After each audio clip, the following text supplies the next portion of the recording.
Hi, I'm Dr. Judith Beck, president of the nonprofit Beck Institute for Cognitive Behavior Therapy in Philadelphia, Pennsylvania, in the United States. I'd really like to welcome everyone who is attending this memorial service to honor my dad, Aaron Beck, who died peacefully in his sleep at the age of 100 on November 1st, 2021. We're recording this memorial and we'll post it on the same webpage either later today or tomorrow. My dad left behind my remarkable mother, 4 children and their spouses, 10 grandchildren and their spouses and partners, and 10 great-grandchildren, and we miss him dearly. All 4 of his children and 3 of his grandchildren spoke at his funeral service. We touched on similar themes: his fervent interest in us, and also in just about everyone he got to talk to. His great curiosity about science, social science, history, politics, and current events, even popular culture. His broad reading, both fiction and nonfiction. His prodigious memory. His keen intellect and curiosity, which helped make him a great scientist. His love of tennis, which he played until his late 80s, and his amazing attitude as he aged. People have asked me what his secret was. I think a lot of his sense of well-being was due to his focusing not on what he had lost, like his mobility and his eyesight, but on what he still had, what he could still do. In fact, he was pretty upbeat until the very end. Even though he had been bedridden due to a broken hip for the last 10 months of his life, when we would ask him how he was, he would invariably say, "I'm having a good day." Now, of course, his great passion in life was his work. We're convinced that this elongated his life. You know, he was surprised that he had lived to the age of 100. Since he had made it that far, he told us that he might just live until he was 105, so he should just keep working. And he did. In fact, he worked up until 2 days before his death. For the past dozen or so years, he and Paul Grant and colleagues at the Beck Institute and elsewhere developed and researched an adaptation of CBT, which is called recovery-oriented cognitive therapy, or CTR for short. It's designed for individuals diagnosed with serious mental health conditions like schizophrenia, and many of its principles broadly apply to others. He told me he was more passionate about this work than anything else he had done in his whole career. So I hope you'll want to learn more about CTR. You could start by visiting our website or reading the book, Recovery-Oriented Cognitive Therapy for Serious Mental Health Conditions. You'll see my dad was the first author. I want to thank those of you who have sent condolences from all over the world, including those who left messages about my dad on our website and on social media. It's apparent how important my dad was to so many people. He influenced so many careers of professionals and transformed so many lives of individuals who needed treatment. We're committed at the Beck Institute, which he and I established in 1994, to preserve my father's legacy by continuing to focus on training mental health and health clinicians, researchers, and educators, along with school teachers, paraprofessionals, caretakers, peer specialists, and others. It was important to my father, and it's important to us to continue to adapt CBT for specific populations and cultures and make it accessible to all, and to help people become the best versions of themselves and to make positive contributions to their communities. And now I'd like to invite some of my father's colleagues who also became close friends to share their remembrances. First, we'll hear from Dr. David Clark. Thank you, David. Thank you, Judy. So I'm David Clark from Oxford University, and I've been privileged to work with Dr. Beck, Tim Beck, for almost 40 years now as a colleague and friend. Today is a bittersweet day. It is very sad that we are meeting to mark the fact that Dr. Beck's extraordinary life has run its full course. But it is also a moment of great celebration, because we know that there are many millions of people throughout the world who are living a happier and more productive life as a consequence of Dr. Beck's achievements. Of course, the key thing that he had was his cognitive model of emotional disorders. And the central idea there is that we can understand how people feel and how they behave substantially by looking at the context of their consciously accessible beliefs. He was very clear that this wasn't his idea. He traced it back at least to the early Greek philosophers. But by golly, he, more than anyone else, took that idea and made it run to extraordinary places. He gave it a really good run out, and it did extraordinary things. What are some of the things it did? Well, the first thing it does is it ensures that therapists always stay focused on what's the current emotional worry and for their patients, because of course it means you've got to get into people's heads and see the world from their perspective. So you develop very strong therapeutic relationships very quickly. The first big success was with depression, and showing that the therapy he developed from the model was the first psychological therapy to be shown to be at least as effective as medication. But like many late starters in life, he was impatient and he wanted to move on to cover the whole of mental health. And so he firstly moved on to anxiety disorders, then onto relationship issues, and then onto addictions and personality disorders, interpersonal conflicts, and psychosis. And in all of those areas, his work made an extraordinary difference. Why was it just so successful? Obviously, the key idea was a brilliant one. But on top of that, he always insisted that any developments from his theory were rigorously tested and treatments were refined and evaluated. On top of that, it was very much the quality of Dr. Beck himself, his personal qualities. He was someone with great humanity, who was always interested in other people, how they thought, the experiences they'd had, and was inevitably always very sympathetic and supportive for those people who'd gone through great difficulty. And somehow he always managed to see something positive and have some way of seeing a way of generating hope in individuals. He also followed the adage of many people who've tried to change the world, which is to say, give me your children. And he went out of his way to meet and support many young researchers and clinicians who had just started out in life, became an extraordinary mentor and helper, but also someone who empowered them. And many of the people talking today and many of the people watching this memorial will have experienced that. And the process was often great fun. I think many of you will have memories of that. I remember a time when we were working together on a grant in London. We'd been working quite hard for a couple of days. And he said, shall we have a bit of a break? I've got tickets for the Wimbledon tennis final. Would you like to come along? As a young researcher, I was over the moon about this and staggered. We went along, had a wonderful day, had lots of strawberries and cream, but the focus on how people were thinking was still there.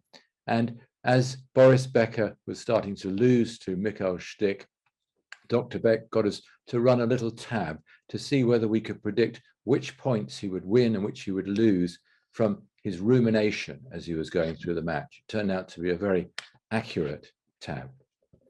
So that's just a few recollections of a life extraordinarily well lived that has transformed the lives of many, many millions of people, and we know will transform the lives of many more millions to come. So now I'd like to hand over to Lisa Pote, the Executive Director of the Beck Institute, who's going to take us through the next section. Thank you, David. For those of you that just joined us, I want to welcome you to our memorial for Dr. Aaron Beck.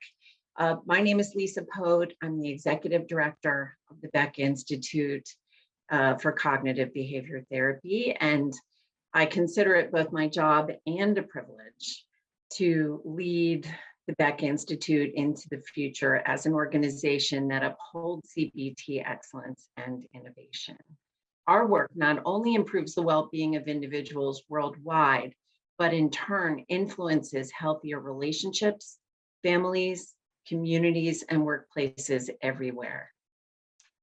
This is only one example of Dr. Beck's legacy in action.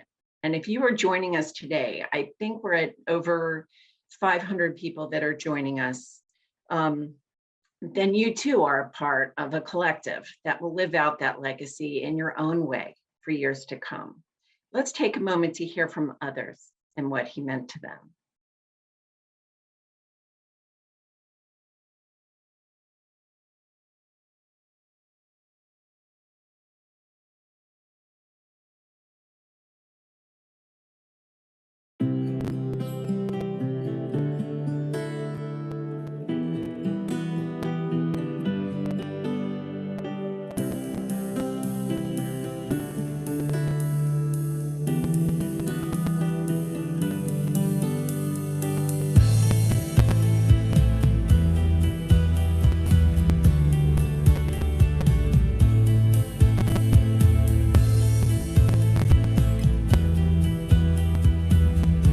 Dr. Beck has had an extraordinary influence on the treatment of mental health problems, but without doubt, one of the greatest influences of the 20th century. I don't know if you saw the Medscape thing, but he's like number 3 or 4 for physicians from the 20th century. So he's well regarded, and he has an amazing career. Everybody loves him. I remember in the International Congress, everybody would want to talk with him, and he would receive in a very kind and warmful way. You're telling me some people don't know who he is? Some of those people need to get back to school. I mean, he was a very good listener and a very good person to bring out the best in the people he worked with. Scintillating, deep, piercing, insightful, and that was my impression of Dr. Beck, is saying, wow, is this what I'm getting into? I can't think of anyone who's made a greater contribution to the development of new treatments in mental health than Dr. Beck. He was the most important psychiatrist in the world since Sigmund Freud. That sums it up.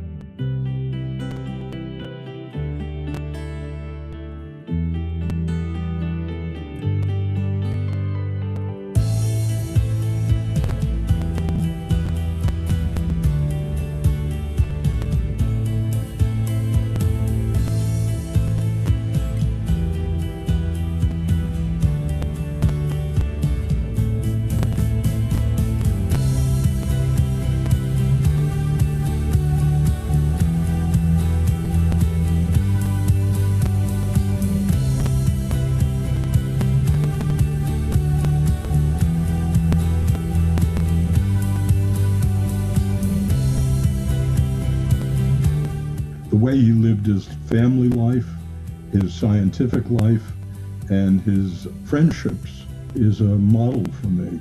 Tim was not only an intellectual mentor, but a personal mentor as well. You know, it's a great privilege to be able to count as a friend. We are going to miss him, but his work is going to stay forever. I think he would want to be remembered as the innovator that he is. You know, there's mindfulness, there's thoughtfulness. You know, cognitive means thinking, how we think, what we think about. He's thoughtful in more ways than one. Unstoppable trends, irreversible. His legacy is assured. Outstanding person, researcher, teacher, psychotherapist. We didn't know we could do that, and now we can do that. And there's all the derivatives. One of the things I think he always has stood for is that you're never done.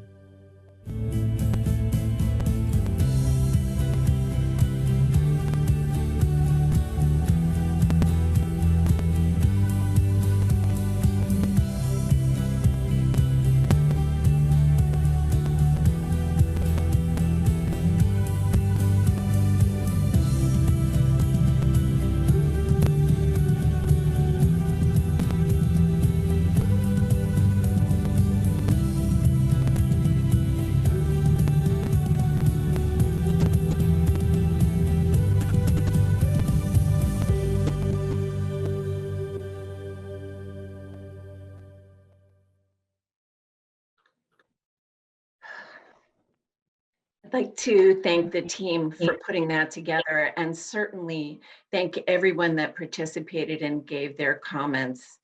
Dr. Judith Beck, our leader, mentioned at the beginning that on our website, we collected condolences from around the world. And if you are interested in reading those, feel free to go to our website and adding your own. I'd like to go ahead and introduce a Beck Institute board member, longstanding board member, a friend of Beck Institute, and the former secretary of the Pennsylvania Department of Public Welfare, Estelle B. Richmond. Estelle, the Zoom is yours. Thank you, Lisa. It's such an honor to be here, and as said before, bittersweet. I'm Estelle Richmond. I live here in Philadelphia, and have been an administrator of help and of particularly focused on people with serious mental illness here in Philadelphia and at the Commonwealth of Pennsylvania. And I am on the Beck Institute board. I received my training in graduate school in Cleveland, at Cleveland State University. And at the time I was there, we had a choice of 3 areas to sort of specialize our training. One was Gestalt, one was psychoanalytic, and the third was RET. No one signed up for psychoanalytic theory. It was on the way sort of down then. But about half the class went in Gestalt, and I was in part of the class that went into rational emotive therapy training. I lived in Cleveland a long time and then moved to Philadelphia and had the good luck of being friends, having mutual friends with Mary and Howard Hurtig. And so were the Becks. And Mary had invited us to a dinner, had invited me to a dinner party. And I had an opportunity to meet Dr. Beck. And starting at that point, I became a fan. And there were several dinners and then several meetings. And my first true interaction was I was proud of rational emotive therapy, RET, and told Dr. Beck about how much an admirer of Albert Ellis I was, and how much I enjoyed RET both as a therapy and as in practice. And he very firmly and very clearly and with a smile educated me on CBT and why CBT was a preferred route, why was it effective, why it worked, and why really I should look at CBT rather than RET. We had several conversations after that, but and I became a sort of instant admirer and learned all I could from him about CBT and became a convert. But what I really remember about those early interactions was how kind he was, how educated he was in helping me transfer from a RET devotee to clearly a CBT admirer. And it was because of his understanding and his ability to talk and talk it out and answer questions that made the difference. As we continued our conversations and I continued my career, and clearly he, as founder and father of CBT, continued to progress, we talked about my passion for helping people that had severe and persistent mental illness, those that were in state mental hospitals, those that were being released, those with schizophrenia and schizoaffective disorders. At that time, very few people really wanted to invest time other than through pharmacological activities with this population. But he did, and he had a passion for them. And he, as a consequence, he was able to work within our state hospitals. Very few people really want to work within state hospitals, but they did.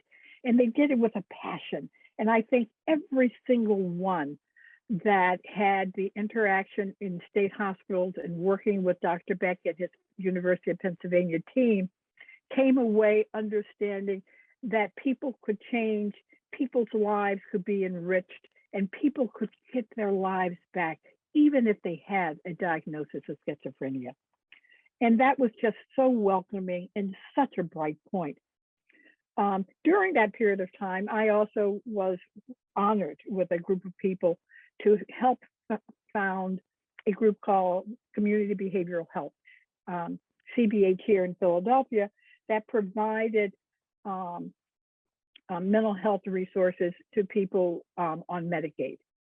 And I have to do a call out to Dr. Arthur Evans, who, when I left to go to the state, took over CBH and actually was able to connect CBH, our provider system, and the University of Pennsylvania and Dr. Beck's team with people who had chronic mental illness. Again, what people often did with this population was treat them with drugs, but Dr. Beck believed there was life there. He believed in the passion. He believed in the people, and there was always room for growth.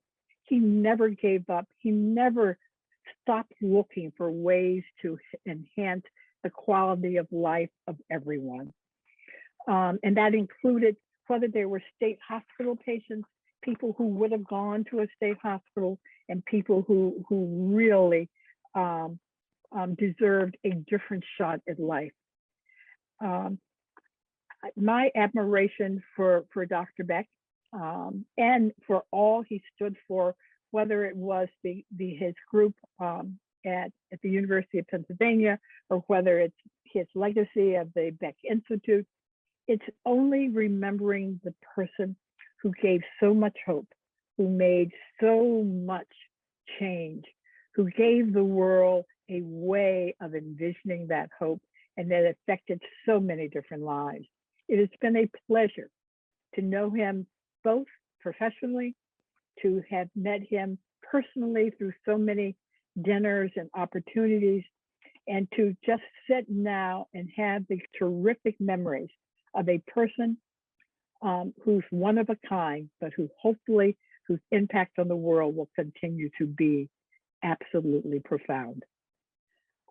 With that, I would like to turn the reins over to Keith Dobson. Thank you, Estelle. For those of you who I have not yet met, I am Keith Dobson, and I'm a professor of clinical psychology at the University of Calgary in Canada. I first met Aaron Tim Beck in 1978 in the fall at the Center for Cognitive Therapy on the top floors of the bank building on 133 South 36th Street in Pennsylvania at the University of Pennsylvania. At the time, I was a senior graduate student, and I was introduced to Dr. Beck by my supervisor in Calgary, or in Canada, Dr. Brian Shaw. And both myself and my wife, Deborah Dobson, who also is a CBT psychologist, had the opportunity to go down to attend a case conference and to find out what was happening with cognitive therapy. This was the year before Cognitive Therapy of Depression was published, and my own work was in the field of depression. But it was clear that the field of psychology and psychiatry were both pulsating with the cognitive revolution.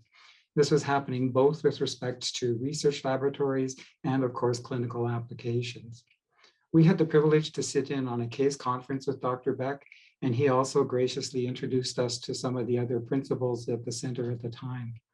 I still remember very much the idea that big things were happening in the field, and that the Center for Cognitive Therapy was certainly going to be its epicenter. It can be said that good things reflect the times in which they emerge, but great ideas shape the very future. Who could have known then that cognitive therapy and then cognitive behavioral therapy would become so integral to the field of mental health, or that Dr. Beck's influence would be seen globally these 41 years later? Why did this early work catch on? Why has it spread as it has? Well, I think there are three main reasons that I just want to briefly touch on. One of these is a factor, in fact, that Dr. Clark has already mentioned, which is that the theory that lies behind cognitive therapy is highly generalizable. And yet it provides enough specificity that we can actually derive testable ideas and hypotheses, both in the laboratory and in clinical practice. And by generalizable, what I mean is that the model can and has been applied to a wide range of disorders. And yet within each disorder, we can develop testable ideas and hypotheses and then actually show that the therapy has benefit. The model has also shown remarkable adaptiveness across nationalities, cultures, language groups. Many of the predictions of cognitive theory and therapy, even though they were first developed in the United States, have now been shown to be effective around the world. The second factor that I associate with cognitive therapy's success is from its inception is its focus on evaluation. As anybody in the field of mental health knows, there are lots of untested and potentially even untestable theories that are in the field. Although the term was not used in the early days, I believe that the emphasis within cognitive theory and therapy on what we now call evidence-based practice helped to promote the therapy globally again. I think a wide range of theorists, experimentalists, clinicians, investigators were able to use the ideas and again to have the common methodologies based in research to then test the models around the world globally. The final factor, and this has been touched on by some of the previous speakers already, is of course the man, Aaron Beck himself. His clinical acumen, his generosity of spirit, his ongoing enthusiasm for the field, his interest in what different people were doing, his drive to see CBT as a field expand internationally. These all speak to a man who was a visionary, somebody who knew that the work that he was doing mattered globally. I can recall personally many times at conferences when we would see each other, and even as he was becoming increasingly famous, he would still stop me, ask me what I was doing. He would give me his appraisal of the field and where it was going. He often would give me a suggestion or two and maybe somebody to connect with. This was the kind of person he was. He had an ongoing enthusiasm and interest in the work of people around him. There's no doubt that Tim Beck had a huge influence on my life and my career, and I suspect that this is true for many of the people that are watching this event. As you know, I am now honored to be the president of the World Confederation of Cognitive and Behavioral Therapies, which is a global alliance of regional and other CBT associations. This type of global initiative would simply not have been possible without the incredible legacy of Tim Beck. And with that, I'll turn over to my good friend, Christine Podesky. Thank you, Keith. And thank you, Judy, for giving me this opportunity to talk about my 44-year friendship with your father. 44 years that included in the 1980s, he and I teaching 25 workshops together, and his invitation to me early in the 1980s to open the first West Coast Center for Cognitive Therapy. But mostly today, I am going to talk about that friendship, because it's not surprising that so many of us are here today to remember and celebrate Dr. Beck's life. Anyone who has been a psychotherapist at any time in the last 50 years has benefited from Tim's theoretical, practical, and empirical innovations. We all have good cause to feel quite loyal to his legacy.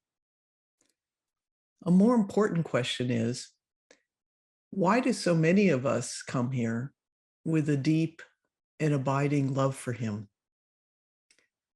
I met Tim in January of 1978 when I was 24 years old and he was 57. He was not yet famous, and I was one of the first student cognitive therapists outside of Philadelphia. When he would come out to Los Angeles, where I was attending school at UCLA, he expressed so much curiosity about my own experiences with cognitive therapy. And he encouraged my own curiosity and innovations, even at that young age. The interest he expressed in my work when I was just a student matches many of the stories of people who are here watching and participating in this memorial. And I think it begins to tell the story of why so many of us grew to love him. Tim was deeply and genuinely interested in other people. He didn't care if you were a Nobel laureate or a graduate student or a pizza delivery person. When he met you, he asked you questions about yourself. His keen interest in other people was at the core of his work, of course, but his interest in others was also at the core of his relationships. And it made us feel very special when we were with him. Tim cared what happened to people, not just in terms of their professional development, but their personal lives as well. When a major earthquake hit Southern California in 1994, our phone rang literally just about 3 minutes later. It was Tim, checking to see if we were okay. A CBT therapist from Turkey told me a few weeks ago that Tim thought she should get a PhD, and he helped her find a graduate school in the United States that she could attend.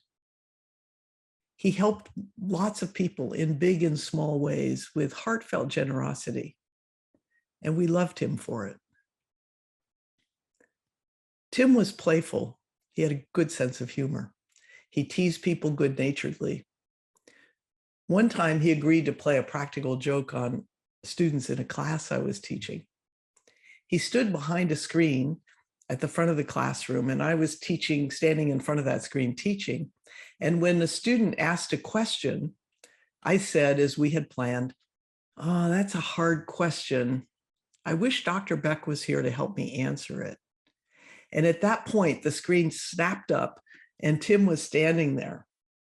And for the next few days, he laughed and giggled every time he remembered the moment. And he kept demonstrating to Kathleen and I over and over again the shocked look on students' faces. He got a big kick out of that. I have so many memories of funny and serious moments with him. He would get nervous sometimes when we taught together, and then he'd become a bit more formal and scientific in tone. That will be familiar to many of you. But privately, he talked about so many things. He was interested in movies and books, his grandchildren, politics, museums he'd visited. And he always loved to go on a hunt for a good candy bar.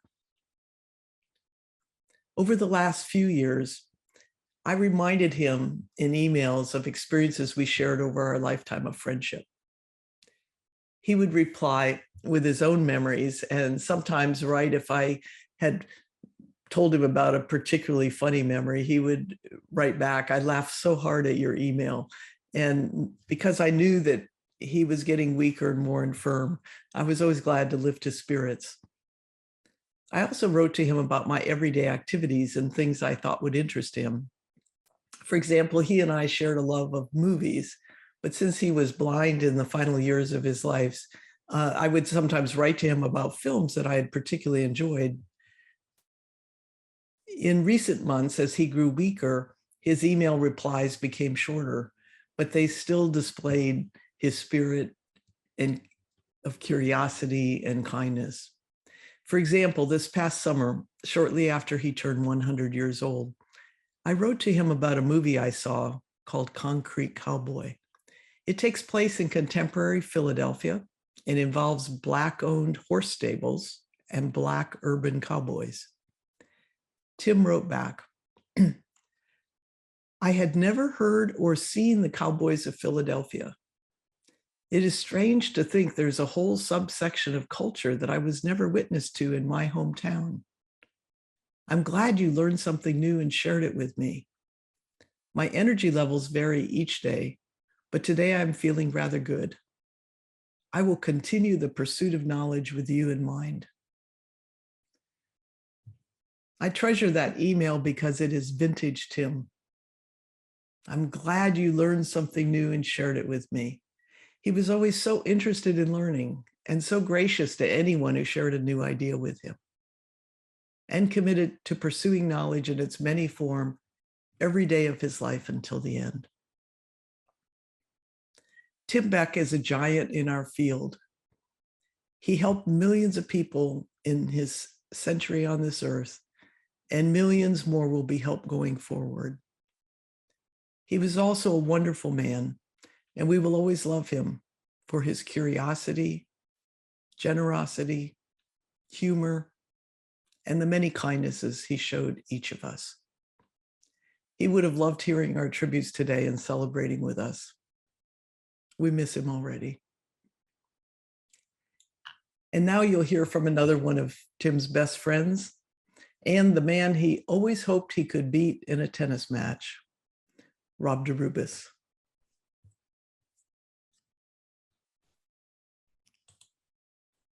Thank you, Christine.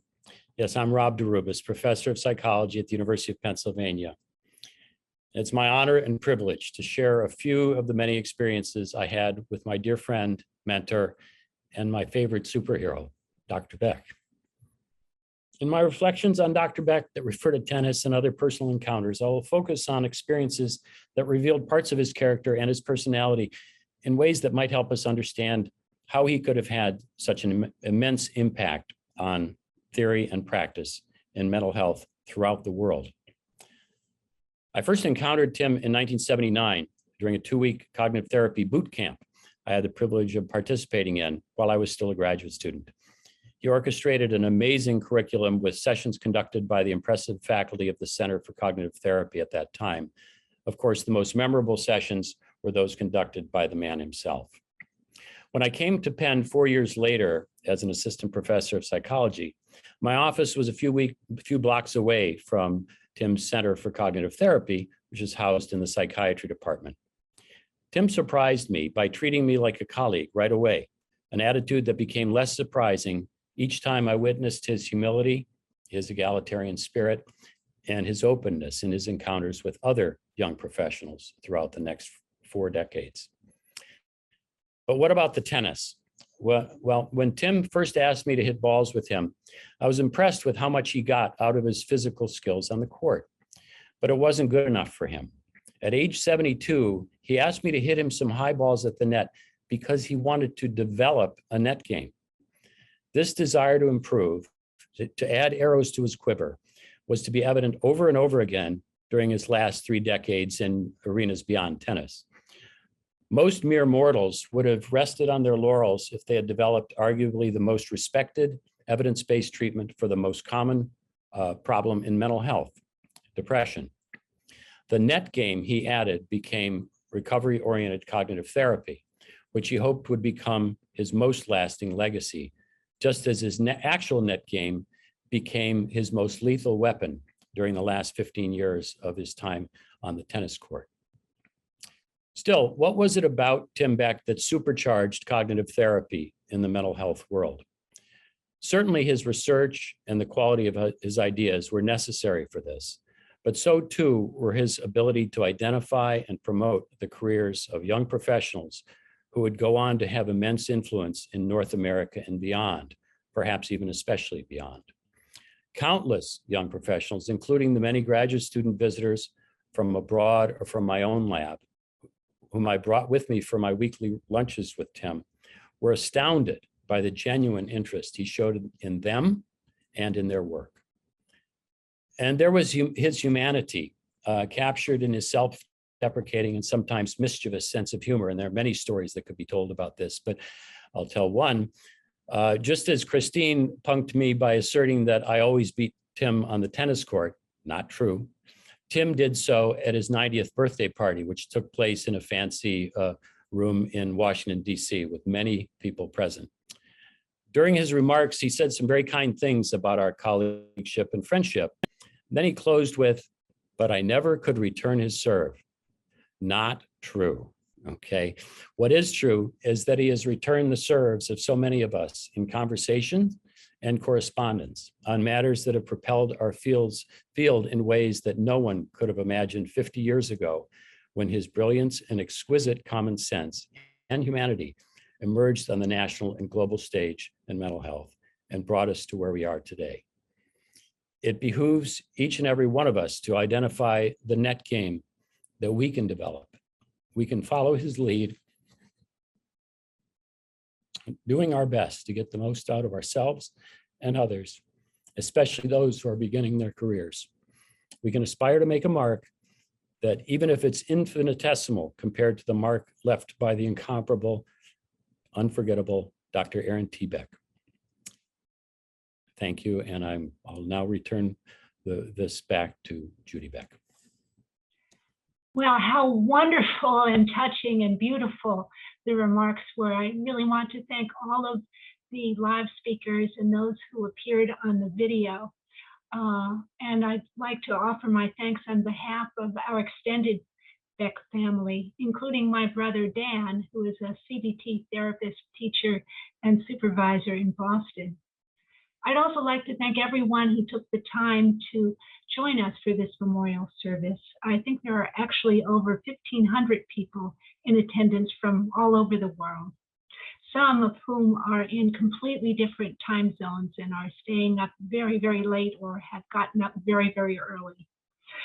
And to honor my father's legacy, I'd like to ask each of you who have attended this memorial service to take one step, which could be either large or small.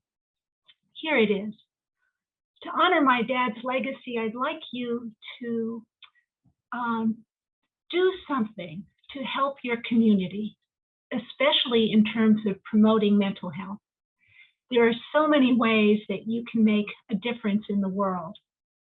First, you could find out more about mental health challenges in your own community or city. You can ask, who is the most vulnerable? Who is the most at risk? What do these individuals need right now? How could I help one person or one family? How could I better connect this person or family to the community? How could I support a nonprofit agency, organization, or community group? How could I provide access to quality mental health care for everyone? If you're a mental health or health professional, you could give a free talk in your community, or participate in a mental health screening day, or create resources to share with colleagues or the community. At the bottom of this webpage, you'll find a link to a form. We'd love you to take a moment to fill out the form and tell us what you plan to do to honor my dad's legacy. At Beck Institute, we'll honor my dad by continuing to grow CBT, training more and more people, and helping as many individuals as possible. And I'd like to let you know about something special that we're planning. Each year, on his birthday, July 18th, we're going to celebrate by calling our community to action. If you'd like to be involved, you can indicate this when you submit your form. And as a reminder, we have recorded this memorial and will share the video on this webpage in the next couple of days. Feel free to circulate the link so others who weren't here today can see this memorial service too. One of my dad's friends reminded me of a Jewish teaching. If you save one life, it is as though you saved an entire world. And then he added, it goes without saying that Tim saved a galaxy. Thank you for coming today, and I wish you all good health, success, and well-being throughout the holiday season and in the year ahead.